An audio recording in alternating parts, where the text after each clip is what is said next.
Yeah, we should be live. Welcome to Tetsu Talk, MMA edition. As usual, I'm joined by the one and only sports analyst, my boy, the one and only, the royal one, Prince Dunn. What's cracking, Apollo? What's up, people? I am yours truly, Prince Dunn, here to get into this MMA talk and see what's going on in this wild MMA world, man. It's kind of a quiet week, actually, man. It's a quiet 2 weeks because they're trying to build up to that, the big fight, for Khabib time in 2 weeks. But before we get into that, man, we got other stuff to talk about, Apollo. We got to talk about last week, man. Yeah. Last week was very interesting. For one, there's a lot of things happened since last week. Well, we had the Fabricio Verdum face Alexander Volkov. We actually talked about that fight last week. And the funny thing about it is that, one second. I'm sitting here. Sorry. Sorry about that. Trying to get this up if I can. So, come on.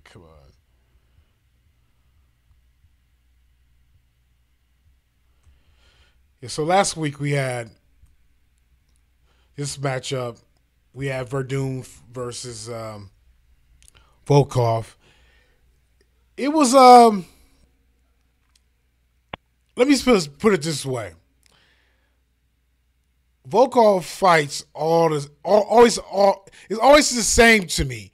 It's like he slows his opponents down and gas them out like himself, and then like he gets this miraculous KO or just it always looks like a fluke.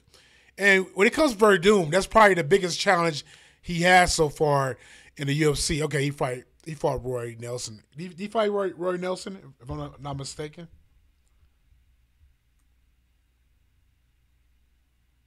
Chris Dunn? Guess he's not there.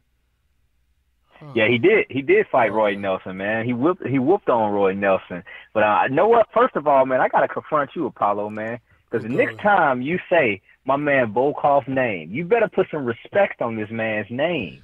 You better put some respect. Nigga, from now on, when you say Volkov's name, I want you to say heavyweight champion of the world. Oh, geez. Bellator. Don't say Bellator. Just say heavyweight champion of the world, Volkov. A lot of people don't realize he was the last heavyweight champion for Bellator, which they're having a tournament for his vacant belt at this moment. So put some respect on his name. He knocking cats out, man. He's sleeping people. The thing about it is, I'm not taking that from him. He won those fights, but Verdum ground game was way better than that. It seemed like he didn't go hard this time. It seemed like he was running around with this guy and just like, I don't know if this guy got some kind of aura around him to make people just less effective as a fighter, but even Verdum on the ground was lackluster. Like, Verdum had his back at one time, and this guy not even like a lot of strength, just got out of it and got up. I'm just like, but Verdum was kind of gassed out a little bit too. He had his eye messed up, so I don't know if he was mentally not there. But I just don't get how this. So fat. He looks so fat and out of shape, man. I haven't seen Verdum look that out of shape in years. So the first thing I thought was, wow, he has no respect for Volkov. Which, why should he? I guess because he's Fabricio Verdum. He's the number one contender. He's former UFC heavyweight champ of the world. And he didn't come into that fight with the same sense. Because if you think about his last few opponents, man, he's been running through guys. And he's been fighting pretty much up-and-comers, guys that aren't really at that upper echelon. So he hasn't really, had to really go all out. I think he had a fight against Derek Lewis scheduled that ended up not happening. He ended up fighting Walt Harris and choking him out in a few minutes. So he hasn't really had really hasn't had to fight the upper echelon in quite some time. And this is the worst shape I ever seen him in. That's the first thing I noticed. How Yeah, out of shape he was. yeah. He was thick. He was thicker than the Snickers, man. No, I don't think he's that. I mean, he looked flabby. He did look Thicker than the out of Three shape. Musketeers. He looked But like a Three Musketeers, not a sticker. yeah, more of the story is he lost, and Volkov won again. But like I said, in a sloppy ass fashion.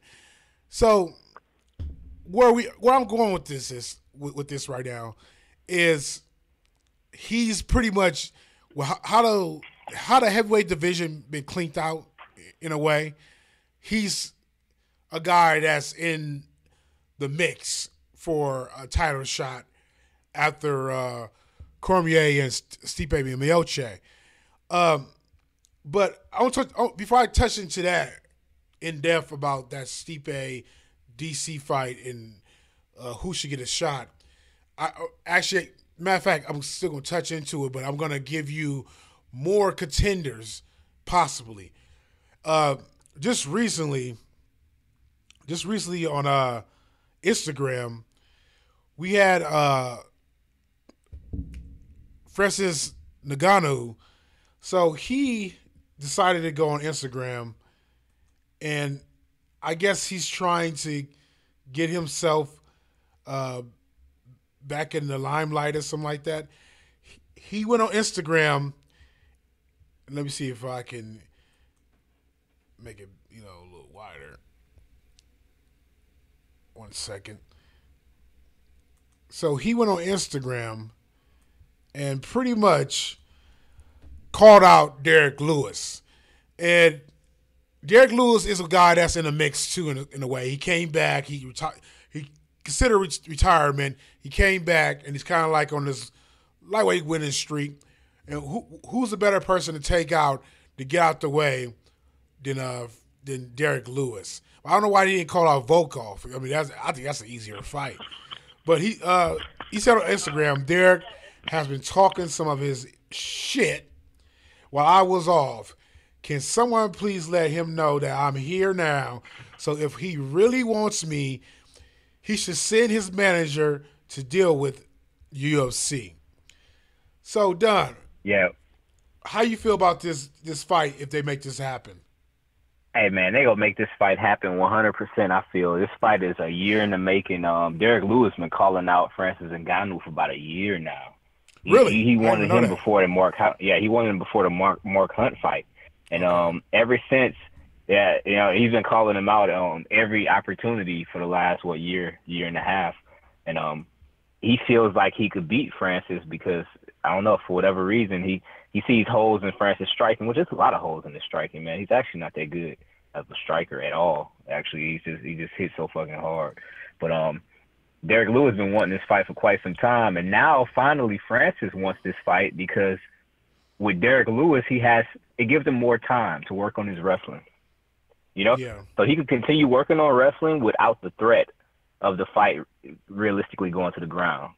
So he could continue to kind of grow, and it actually gives him maybe another 8 months to work on wrestling and not have to. Because if anyone he fights, they're taking him down because, he literally has no wrestling. Literally no wrestling. Yeah. None. To where, basic fundamentals, that you learn day one in, wrestling camp in junior high, he wasn't doing. So, it was more, and even though he stuffed the first few takedowns with Stipe because he's strong as fuck, but technically wise, and fundamentally, you just look at what he's doing. It's oh, he's just pushing them off of him. He's not getting underhooks. He's not doing anything. He doesn't know how to wrestle. You know what I mean? So that's why he wants to fight against Derek Lewis. And Derek Lewis, I'll say, one of the funniest Instagrams, on Instagram as far as UFC fighters, man. He's been calling him out, calling him an African booty scratcher. You know what I mean? He's been posting videos with an African accent. You know what I mean? He said, "This is a treadmill, my brother. You are bullshitting." You know what I mean? All kind of stuff, man. So this is a good fight, man. That would be a great fight. And it ain't going out the first round. Somebody getting slept. Yeah. I like Derek Lewis. He's entertaining, especially his interviews at the end. They're always a must-see. The African booty scratcher, that's like fucking some playground shit. That's funny. This motherfucker. I want to see this fight. I mean, I think Francis is going to win. Unless Derek. What funny thing about the Francis Whoever Ngannou, land first is gonna win. That's Francis how I feel Ngannou, about this fight. Francis Ngannou, Stipe fight was funny. That Stipe was so scared of Francis just getting out of his clinch or hold against the cage that he wasn't even trying to transition. Stipe was just like, I will hold you here. I will take no chances. Because I know Stipe felt his punches a couple times. So every time Stipe got him hurt in a clinch or whatever, Stipe was just like, wasn't even trying to, progress his transitions. He was like, I'm going to hold you. I'm going to hold you, punch you, and win this fucking fight. It was hella funny. But he won that fight, but after that fight, Stipe went to the hospital, man. He was so concussed. I know it wasn't even funny. He was so concussed to the point to where he could barely really talk. And it's like he was just staring in a daze. He was concussed after that fight, man. The dude, he hits fucking hard, man. Like, he hits fucking hard as fuck. Yeah, we see what he did to Overeem. That was fucking fucking I do get real talk. The uppercut. Real talk. kind of with the Ryu uppercut, man. Uppercut where you jump in the air. So let's I'll go say who you think out of the three between Volkov, Francis Ngannou, and Volkov, Francis Ngannou, and Derek have a better shot against who will win, but we don't know who's going to win. So, it's kind of like we get our predictions up early, but let's go to DC. And sorry, we got something going over here. Let's go to DC and Stipe fight coming. I think it's in July. I'm not mistaken. Yeah, International Fight Week, man. I'm thinking about coming out to Vegas for that week too. International, even if I ain't got tickets, just be out there. Feel the vibe. Come crash at my pad. International Fight Week in July. Yeah, come crash at my pad. You all good. You my casa, yes, your casa. Yes. Okay.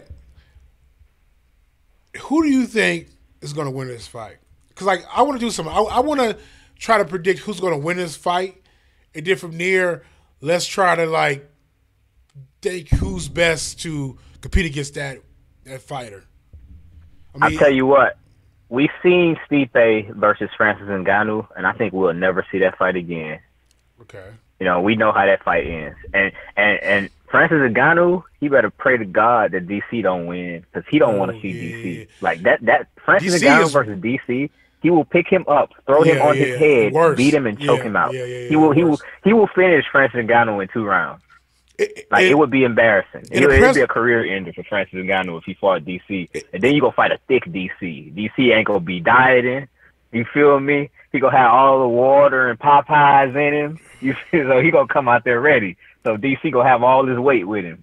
So yeah, I mean, and Derek Lewis, man, I don't see Derek Lewis winning enough fights consistently to even get to the point to where he would fight one of those guys. Because even if let's say he knocks out Francis in the first round, he still has to win another fight, man. And I don't think he has the ability to string together 2 or 3 fights in order to even get a shot at one of those guys. You know what I mean? So I don't think Derek will be an option. But Francis, man, they really want Francis, but he's shown too many holes in his game to show he'll never be champion. He literally will never be champion. He just won't. In a press conference. My man Volkov, he's the next world champion, man. He the future. Volkov is the future. Oh yeah, I forgot about him. But no, in a press conference I was in, I was at T-Mobile when it was that card for DC and Stipe and all them guys, and DC was like, I don't want to mess with Francis, but I think after seeing what Stipe did with Francis, as in grappling wise, I think DC would be more comfortable wrestling Francis now, and I think he would do even worse damage than Stipe did as in grappling wise on Francis. I totally agree with you with that. But hold on, I lost track. Did you give your prediction of who you thought will win that fight? I'm holding back my prediction until the time is right as far as DC versus Stipe. It's too Okay. early, but I'll give a prediction for like I got like for example, I gave my prediction if DC fights Ngannou, he chokes him out in the second round. If Gotcha. DC fights Derek Lewis, I feel like he ground and pounds him and beats him in the third or fourth round. Derek Lewis is go gas, but he ain't gonna choke Derek as easy.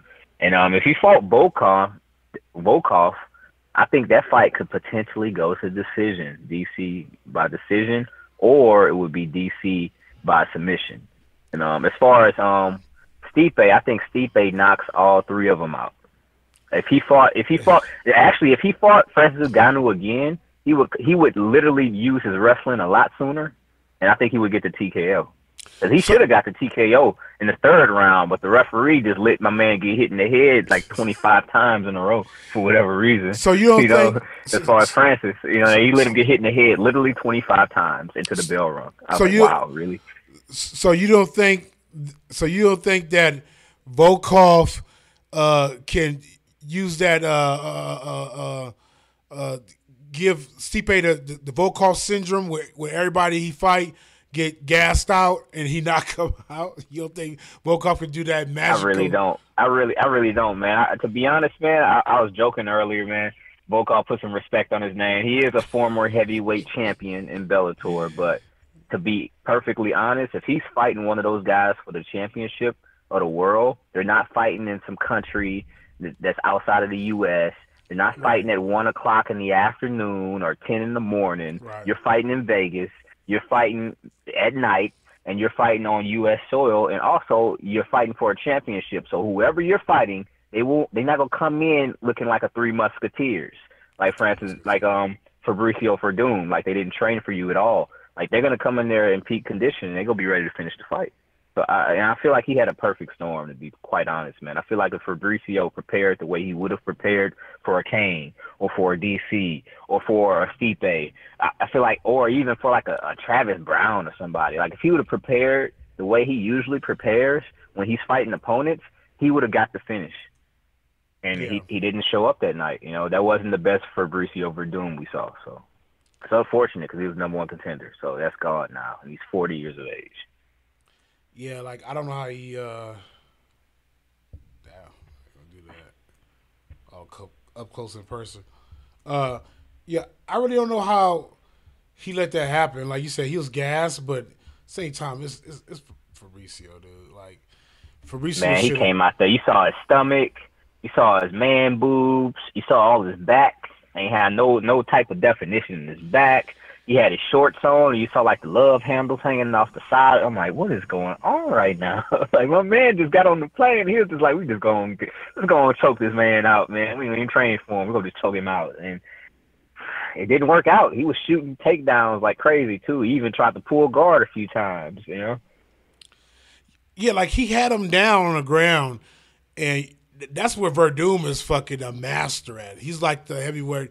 Well, I don't say heavyweight version of Damian Maia, because Damian Maia he's at a whole nother level. That motherfucker's a jiu-jitsu god, a grappling god. Period. But he's great grappler.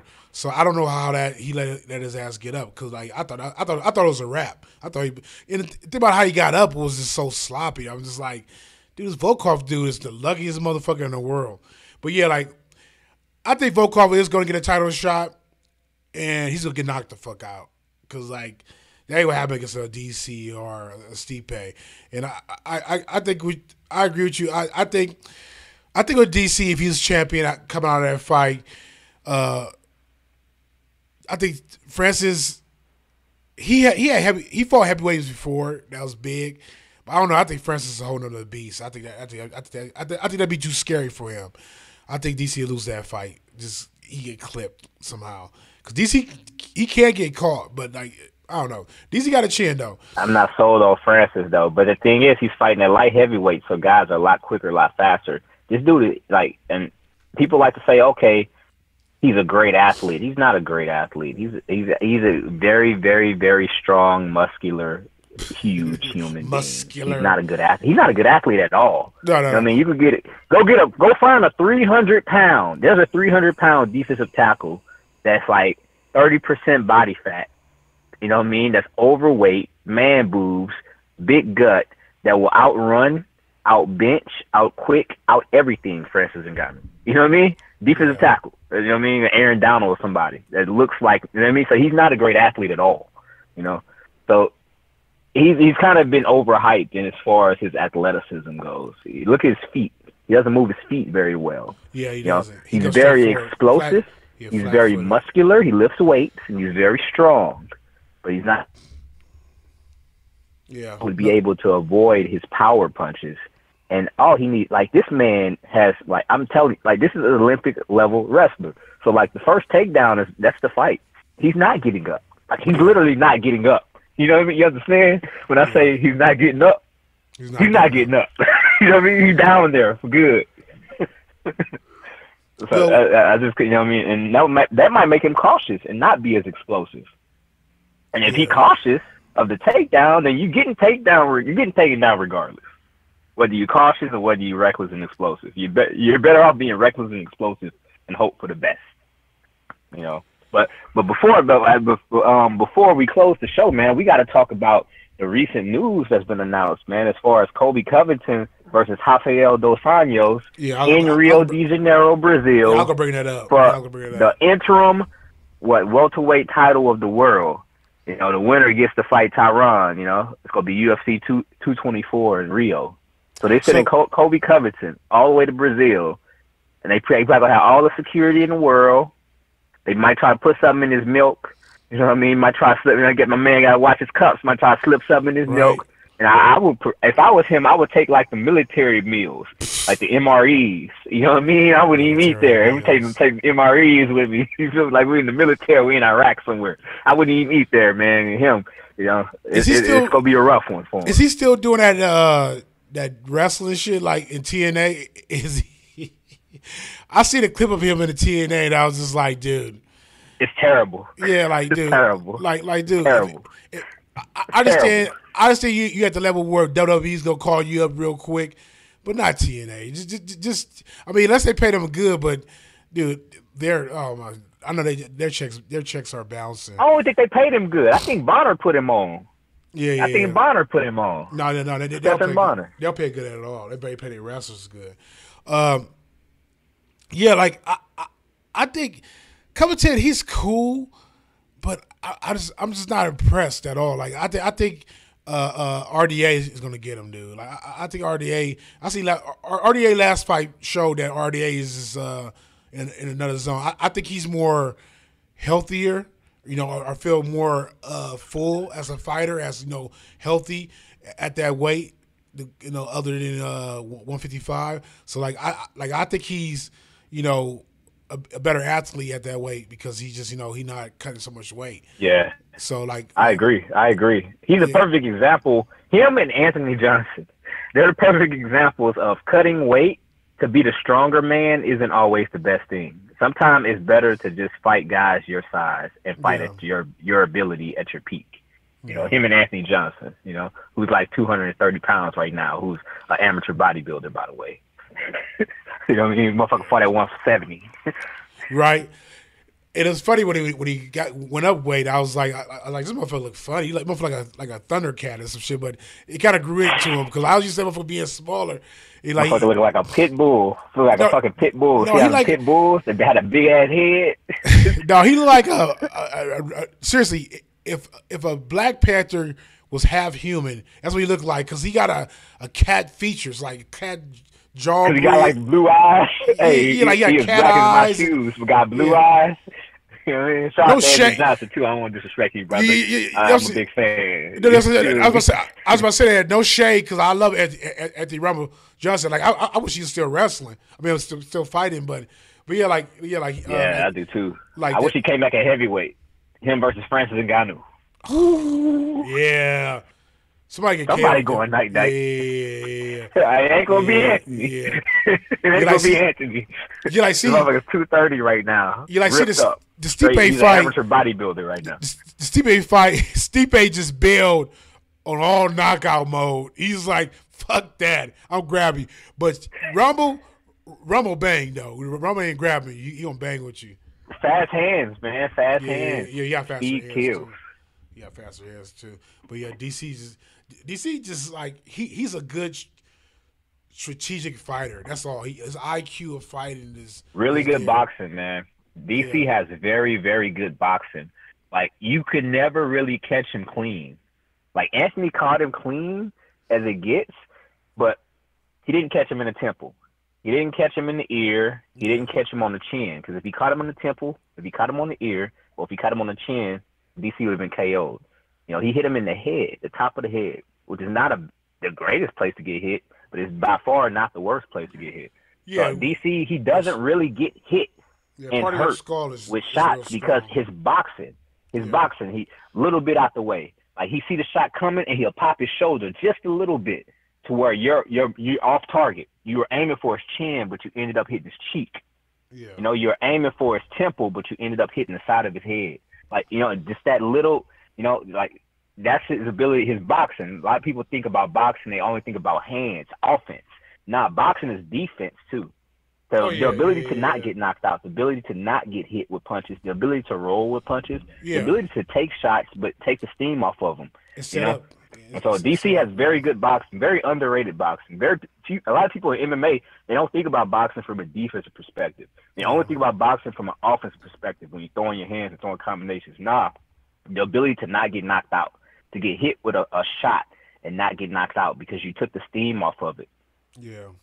Whether you rolled with the punch, whether you popped your shoulder, that's how you weave from punches. It ain't moving your head, it's popping your shoulder. When you pop your shoulder, it's gonna force your body to get off of the center line. And so DC is very good boxing when it comes to not taking hard shots and also having recognition of where he is. He could take your jab, but he's never gonna put himself in a position to where your right hand can land clean. And so that's his boxing, man. So you know, he don't get respect for his boxing, and he don't get credit for his boxing. Everyone talks about his wrestling, but his boxing is key. No. DC just well-rounded, dude. Like, he knows what he's good at. He knows how to use he know how to use his tools against his opponents. Like, adjust his tools against any opponent he has, and how to not put himself in a situation where his opponent, you know, exposes his tools. Judge Jones, he even said it. Like, they just looked at tape of how DC moves, and that's how he caught him with that kick. He saw how DC always leans that way, and Judge Jones he said, dips, yeah. That's a bad boxing habit too. Yeah. So Judge Jones, that's a bad like in boxing it works.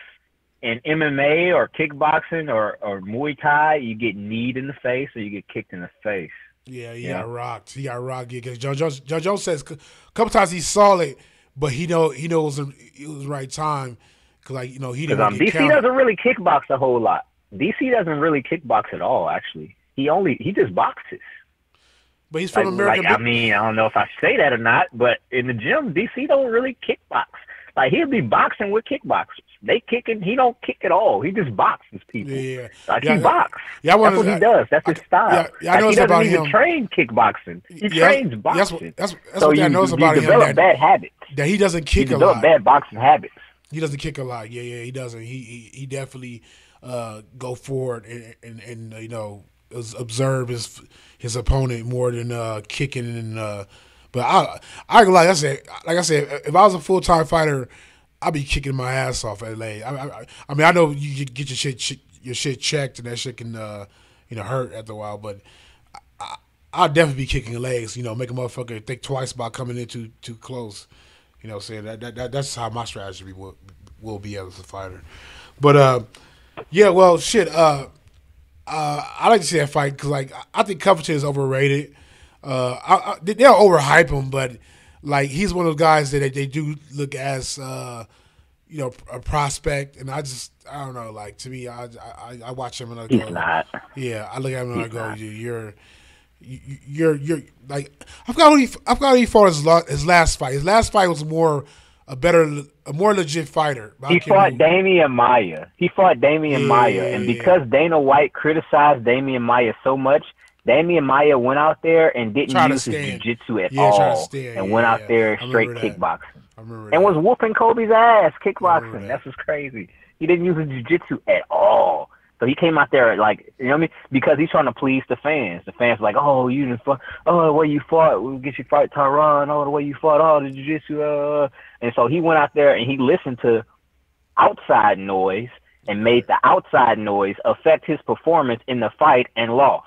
That's called a sucker. You know what I mean? If Tyron Woodley did the same thing, he would have got KO'd by Wonder Boy in the second fight. Exactly. You know what I mean? That's called a sucker. I was about to say that. I was You're just about to say that. And the same thing with Damian Maya. Tyron Woodley is like, I'm a good wrestler, but I ain't gonna fuck around. I'm not gonna fuck around with Damian Maya on the ground. Like I said, Damian Maya, he's tricky, dude. He's super tricky on the ground. But yeah, I'm looking forward to what's going on. I think our next show, if we don't do one next week, which probably not, our next show probably will be definitely UFC. It'd be fight week. Fight week. Khabib versus Tony Ferguson in 2 weeks. That's next baby. week, right? Is that next week? Nah, it's the week after next. Really? So in 2 weeks, it'll be fight week. Yeah, there's no fights this weekend, and there's no fights next weekend either. Okay. So the UFC is kind of taking like a spring break, sort of hiatus for 2 weeks to try to build up that big fight, with Tony and Khabib. I just pray to God that they both show up to the fight, because if someone gets hurt, I'm gonna cry, bro. Yeah, no. You know what? If someone gets hurt, you're right. I'm gonna cry, man. No, you're right. It's one of those fights. It's too good to be true.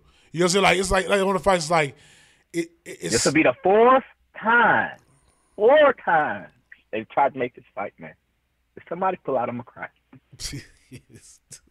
No, I really want somebody. I really want this fight to happen so somebody can win and go up against McGregor. But I really want Khabib to win because I think he's a better shot at it, beating McGregor. Because McGregor, he's not around for a long run. He got his money and he's just like, I make $1 million here, $1 million there. I want somebody that's gonna respect the sport as they need to. I ain't say he don't respect your sport no more. I think he just don't give a fuck. So he got enough money to do his thing. I'm pretty sure he's a smart guy and invests in his money for the long run too. So I'd rather have smart. Floyd Mayweather changed his life, man. Right. Floyd Mayweather changed his life. He baby Floyd now. Baby Floyd. He went from making $3 million a fight to making $100 million in one fight. So Floyd Mayweather changed his life. He used to spend all his money making you think he had money. Right. You know what I mean? He used to lease Lambos. Lambos and riding around the city. I ain't even own nothing. Right. Leasing it. Just, fake. You know what I mean? But now he really got money like that. So you see the Lambo is bought now. So, congratulations, Conor McGregor. You ain't got to stunt no more, Yeah, so like they say, fake it till you make it, though. He made it, so. Right. Yeah, so, I think next week really is going to be WrestleMania, so that's probably what I'm going to be doing. I'm going to do a live broadcast of WrestleMania, watching the whole thing. I don't know how I'm going to break that down. That's fucking like 8 hours now. Like it went from 4 hours, 6 hours now to 8 hours. I'm definitely doing 6 probably. You watch the pre-show too, man? I can't do the pre-show. I probably watch it. Like the pre-WrestleMania, like whoever didn't make the cut or whoever in the doghouse, they put you on the show that comes on like an hour before WrestleMania starts. WrestleMania already 5 hours. But now the stadium be empty. Ain't nobody there yet. You feel me? But now what Vince does, he try to get everybody on the card, which I think that's cool, but I think it kind of ruins the booking sometimes because it's like you have all these multi matches, like like battle royals and 6-on-6 and shit like that. It's like nobody want to see that shit. It's like, but now this is probably the first WrestleMania in a while that's getting booked real good. And the only reason I think it is because I think Triple H has a lot to do with it. Because I think he about to take over soon. So Vince can start XFL again. That motherfucker. Jesus Christ. Yeah, good luck with that one, sir. Good luck with that one, XFL. Yeah, he like, football having bad ratings, so this is the right time to bring XFL back. I think that's next week, so I'm going to definitely do that. The week after, me and you again, we're going to do this UFC. I think we're going. I was planning to do something different. I know I was going to do something live different for it. I can't remember what it was. I know we do our predictions live. It's something else too. But anyway, that's Prince Dunn. You got anything to say, Prince Dunn? You got anything to leave the people with words with in this episode with any kind of wisdom or anything to say about the fighting game or anything? What you got to say?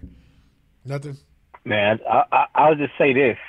I think the fight game is in a scary place right now. It's in a scary place, and I'm waiting for the moment in which it somewhat rises up again. Because all of the stars or all of the top upper echelon fighters, man, they're older guys, and they're gonna within the next 2 years they're gonna go away. So what are you gonna do, UFC? Yeah. What are you gonna do? A lot of you young guys, they aren't UFC caliber. They need. They just aren't. They need new names coming up. Like all the champions cleaned out their division, and their division is just suffering. Actually, not their division, but the whole UFC is suffering because there's no real fights left. But on that note, please please subscribe. The next live, I'm getting used to this live thing. This is only the third live show I did. It's different because I got to make sure I'm actually live. Make sure when I hit the button it actually goes through. Me and him just set up this show at the last minute, so me having clips stuff like that was last minute put together, and it'll be way more smoother, way more better production, and we'll be more focused on how we present this show. But now we're doing live shows. We want people to tune in, give their thoughts, give their questions so we can respond, interact with us, and it's all good. But anyway, till next time, as always, like, subscribe, and please keep it Tetsu.